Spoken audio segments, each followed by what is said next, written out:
Bismillahirrahmanirrahim. Assalamualaikum warahmatullahi wabarakatuh. Alhamdulillahilladzi faddala bani adam bil ilmi wal amal ala jami'il alam. Wassalatu wassalamu ala Muhammadin sayyidil arabi wal ajam wa ala alihi wa ashabihi ya nabiil ulumi wal hikam.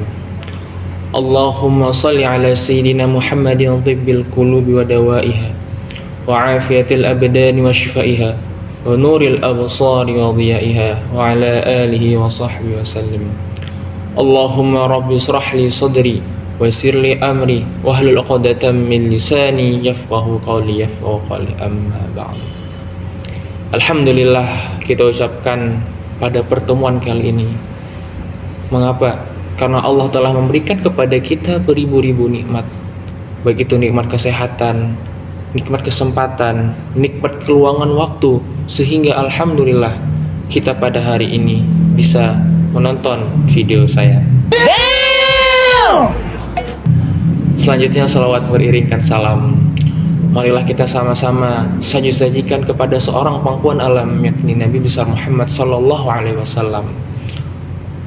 Nabi Muhammad yang telah membawa peradaban kehidupan di dunia ini, daripada peradaban jahiliyah yang dimana dipenuhi oleh beribu-ribu perlakuan yang sangat tidak etis dan tidak elok, di mana pada masa itu banyak pembunuhan, banyak pencurian, bahkan banyak juga yang menyatakan bahwa dirinya itu lebih baik daripada orang lain.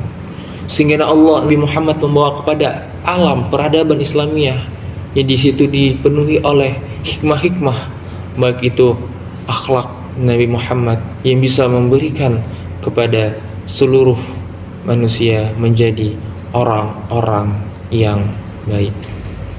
Nah, jadi pada hari ini saya diberikan tugas oleh Ibu Fitriani sebagai pembimbing akademik mata kuliah bahasa Arab. Jadi pada hari ini saya akan membahas tentang anwa khobar. Jadi dalam ilmu gramatikal Arab itu banyak sekali pembagiannya. Dari awalnya pembagian gramatikal Arab itu ada yang namanya ilmu nahu, ilmu sorof, balaghah, baik itu ilmu bayan, badi' maupun ilmu ma'ani. Nah, jadi salah satu untuk kita mempelajari ilmu bahasa Arab, untuk mengetahui isi bahasa Arab, kita harus mempelajari ilmu nahu. Nah, sebagaimana ada seorang ulama mengibaratkan bahwa ilmu nahu itu diibaratkan seperti seorang ayah, sedangkan ilmu saraf itu diibaratkan sebagai seorang ibu. Apabila seseorang tidak memiliki kedua ilmu tersebut, maka dia tidak bisa dibilang sebagai orang yang ahli dalam berilmu bahasa Arab. Mengapa demikian? Jikalau kita seorang anak yang lahir tanpa seorang ayah, maka kita tidak bisa lahir, wahai sekalian. Nah, jadi pada hari ini, ya singkat saja, hari ini saya akan membahas tentang pembagian khobar. Nah, jadi khobar itu dalam kitab Al-Jurumiyah dijelaskan bahwa khobar merupakan al-ismul marfu' alladhi musnadu ilal mubtada. Nah, jadi khobar itu adalah suatu isim yang marfu' yang disandarkan kepada mubtada.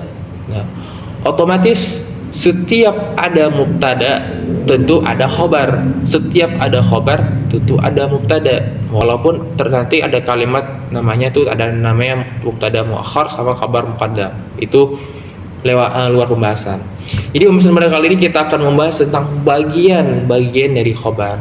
Nah, jadi khobar dalam garis besar itu terbagi kepada 3. Nah, yang pertama adalah khobar mufrad. Nah, apa sih khobar mufrad? Khobar mufrad adalah khobar yang dia berbentuk kalimat yang bermakna tunggal. Nah, contohnya Zaidun qaimun. Nah, jadi pada kata Zaidun qaimun di sini itu qaimun di situ adalah bentuk mufrad dari Zaidun. Arti kata Zaid itu telah berdiri. Nah, Zaid itu berdiri. Nah, sedangkan yang kedua adalah khabar jumlah. Nah, khabar jumlah adalah khabar yang dia memiliki khabarnya itu memiliki jumlah ataupun khabar yang berbentuk kalimat. Nah, jadi khabar yang berbentuk kalimat itu bisa dibagi kepada dua. Jadi khabar jumlah itu bagi dua, yaitu khabar jumlah ismiyah maupun khabar jumlah fi'liyah. Nah, jadi khabar ismiyah itu bisa ismiyah sebagai mubtada dan khabar selanjutnya. Nah, dan contohnya itu kalau dalam khabar ismiyah itu adalah pada ar-rasulu qauluhu mutta'un. Nah, di situ kalimat ar-rasulu itu merupakan bentuk kalimat mubtada. Nah, sedangkan qauluhu mutta'un di situ merupakan bentuk khabar. Di mana qaulu mutta'un itu juga berbentuk mubtada khabar sekali lagi. Sedangkan yang kedua itu ada yang namanya khabar jumlah fi'liyah. Nah, khabar jumlah fi'liyah itu merupakan khabar yang dia khabarnya berbentuk sebagai fi'il. Contohnya, al-habsyatu yal'abuna fil masjid. Nah, al-habsyatu merupakan bentuk mubtada, sedangkan yal'abuna merupakan bentuk khabar yang berbentuk fi'il. Nah, yal'abuna merupakan fi'il mudhari'. Nah, setiap fi'il membutuhkan pada fa'il. Maka yal'abuna merupakan jumlah khabar jumlah yang fi'liyah. Nah, selanjutnya pembagian yang ketiga adalah syibhi jumlah. Artinya yaitu serupa dengan jumlah ataupun dia semi kalimat. Nah, contohnya adalah syibhi jumlah itu terbagi dua juga. Ada yang namanya jumlah dzaraf dan madzruf, ada yang namanya jumlah jar dan majrur. Contoh daripada syibhi jumlah yang berbentuk khabar dzaraf dan madzruf adalah kitabullahi bainana wa bainakum. Nah, jadi kata kitabullah, kitab merupakan bentuk mubtada, sedangkan bainana itu merupakan bentuk dzaraf dan madzruf yang mahalnya itu khabar. Nah, jadi baina merupakan dzaraf, yaitu dzaraf makan, sedangkan nun di situ merupakan madzruf yang awalnya dia merupakan bentuk daripada isim dhamir yang berbentuk munfasil, yang bermakna nahnu. Di sini dia disatukan dengan baina, otomatis di antara kami disebut bainana merupakan bentuk dzaraf dan madzruf. Nah, selanjutnya yang kedua, pembagian syibhi jumlah itu ada yang namanya itu merupakan jumlah jar dan majrur. Nah, contoh di sini adalah Rasulullah ala babin hujrati. Rasulullah merupakan bentuk mubtada, Rasul Allah. Ala babin merupakan salah satu daripada huruf jar. Nah, sebagaimana kita ketahui dalam kitab Tahrirul Aqwal disebutkan huruf jar itu terbagi kepada 19, yaitu fannaul awalu wal ismul tajurul isma faqat wa hiya 19 harfan. Nah, jadi ada 19 huruf dalam huruf jar. Yang pertama adalah ba, min, ila, fi, an, wa qasam, taqasam, lam, rubba, wa ruba', kaf, mud, mundu, hatta, asya, ada, khala. Nah, ada 19. Mungkin dalam versi ulama lain itu bisa berbeda-beda. Mengapa? Karena perspektif ulama dalam mengambil suatu hukum itu pasti berbeda-beda. Nah, teman-teman. Nah, ini pada kembali yang tadi, contoh daripada Rasulullah ala babin hujrati, di mana Allah ala babin merupakan harfi jar, sedangkan babin merupakan ismu mujar ala. Nah, jadi babin ini merupakan isim yang dijarkan karena ala. Jadi ala babin merupakan jar dan majrur yang di situ menjadi khabar Rasulullah. Nah, teman-teman. Nah, jadi saya ingin membacakan sedikit qiraah, yaitu tentang masalah Al-Qur'anu min wa manzilatuha sunnah. Jadi pada ini pada kesempatan kali ini saya akan membahas manakah di teks tersebut yang berbentuk mubtada dan khobar. Nah, yang pertama adalah Al-Quran min wa manzilatuha sunnatun. As-sunnatu ma thabata 'anir rasul. Nah, min qaulin aw fi'lin aw taqririn yatasilu bi masail. Yang pertama, sunnah hadis merupakan suatu ketetapan anir rasul, ke atas pada rasul, baik itu dari segi perkataan, au fi'lin atau perbuatan, au taqririn atau pengakuan, ataupun pengakuan yang tasil bi masail yang bersambung kepada masail atau permasalahan-permasalahan di dalam agama. Famimma sabata anhu, famimma, maka dari itu sabata anhu wa min qaulin, ditetapkan daripadanya min qaulin dari segi perkataan, ma rawahu Abu Sa'id Al-Khudri, yang mana telah diriwayatkan oleh Abu Sa'id Al-Khudri berkata ya, qala Rasulullah sallallahu alaihi wasallam, berkata Rasulullah sallallahu alaihi wasallam, at-tajirul amin as-suduqu ma'a nabiyyin wa siddiqin wa syuhada'i was salihin. Nah, pedagang yang jujur lagi yang baik beserta nabi, itu beserta nabi dan siddiqin, yaitu orang-orang yang benar, wasyuhada wassalih.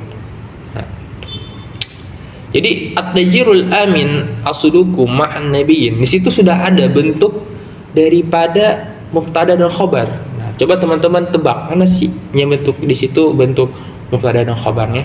Nah, saya sudah mengesel.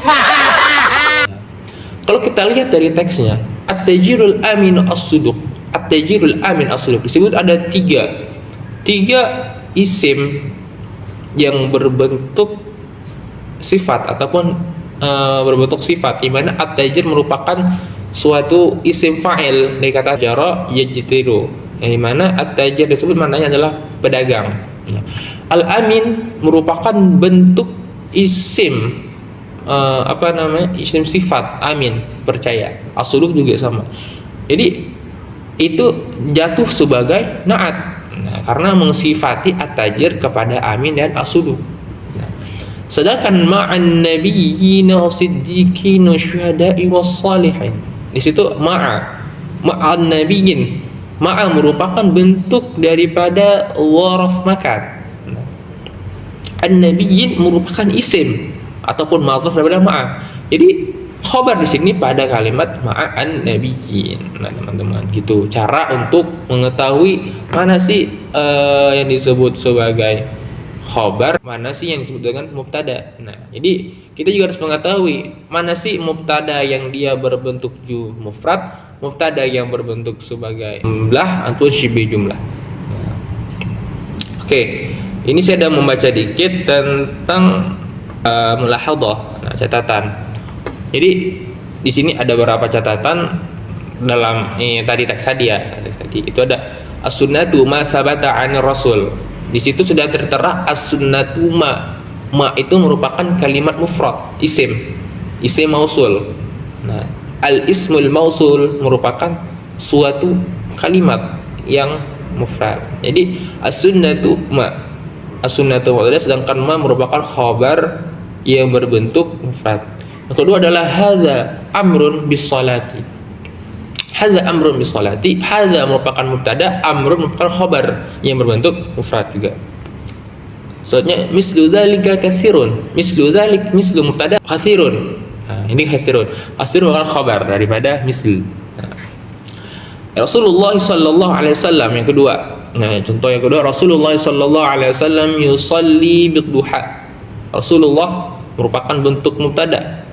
Yusalli, shalla, yusalli, bentuk fi'il mudhari dari madhinya shalla, yang dimana yusalli berbentuk fi'il mudhari yang jatuh sebagai khabar, maka di situ merupakan khabar jumlah fi'liyah. Selanjutnya al-habsyatu yal'abun. Nah, yal'abun merupakan bentuk fi'il mudhari juga. Nah, jadi al-habsyatu yal'abun. As-sunnatu manzilatuha ba'dal Qur'an. Nah, di sini ada as-sunnatu manzilatuha ba'dal Qur'an. Nah, jadi di sini merupakan bentuk jumlah ismiyah. Mengapa demikian, teman-teman? Dikarenakan di sini ada dua kali mubtada khabar. As-sunnatu manzilatuha Nah, ba'dal Quran. Jadi, yang ketiga adalah at-tajirul amin ma'an nabiyyin. At-tajirul amin ma'an nabiyyin, yang tadi ma'an nabiyyin. Nah, tadi tersebut tadi adalah bentuk daripada dzaraf dan madzruf. Mungkin itu saja dari saya tentang masalah ataupun tentang teori anwa'ul khobar. Jadi simpulan dari bisa yang kita ambil pada hari ini adalah anwa'ul khobar artinya adalah bagian dari khobar. Jadi khobar itu ada dibagi lagi menjadi tiga. Yang pertama adalah khobar mufrad, yang kedua adalah khobar jumlah, sedangkan ketiga adalah khobar syibih jumlah. Nah, jadi khobar mufrad itu tidak terbagi lagi. Yang kedua khobar jumlah ini terbagi pada dua lagi teman-teman. Ada yang namanya khobar jumlah ismiyah, ada khobar jumlah fi'liyah. Sedangkan yang ketiga adalah khobar syibih jumlah. Nah, khobar syibih jumlah terbagi pada dua juga. Ada yang namanya khobar syibih yang jumlah syibih jumlahnya adalah dzaraf dan madzruf. Yang kedua adalah jar dan majrur. Mungkin sekian dari saya. Apabila ada kata-kata yang salah, mungkin saya meminta maaf sebesar-besarnya karena kesalahan dari saya dan kebenaran hanya milik Allah Subhanahu wa taala. Oh Allah the Almighty, Allahu Allah. Mungkin saya tutup dengan suatu pantun, jalan-jalan ke Balikpapan, jangan lupa membeli bakwan. Mohon maaf jika banyak kesalahan, karena kebenaran hanya milik Tuhan. Sekian dari saya. Wabillahi taufiq wal hidayah. Wassalamualaikum warahmatullahi wabarakatuh.